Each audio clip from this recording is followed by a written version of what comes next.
खंडपड़ा सहर एकमात्र सुलभ शौचालय और स्नानागारटी एवं पलटि सानिटाइज ऑफिस।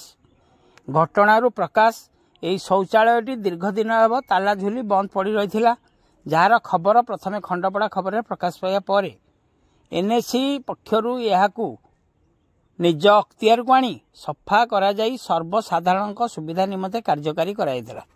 मात्र यार प्रसार प्रचार करा न जाई एबे टेंडर माध्यम खंडपड़ा एनएसी सानिटाइज दायित्व नहीं ठिका संस्था को एक प्रकार हस्तांतर कर जमापड़ी एवं सेठारे उक्त संस्था शौचालयटी को एक प्रकार निज अख्तियार रखी निज जिनिसपत्र रखी सानिटाइज ऑफिस भावे यह कार्यकारी कर साधारण तीव्र असंतोष प्रकाश पाई।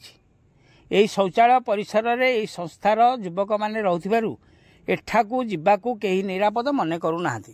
तेणु खंडपड़ा स्वार्थ दृष्टि एनएसी कर्तृपक्ष एप्रति दृष्टि दे कार्यकारी करने को साधारण दाबी होछि। खंडपड़ारू संतोष कुमार साहू रिपोर्ट, खंडपड़ा खबर।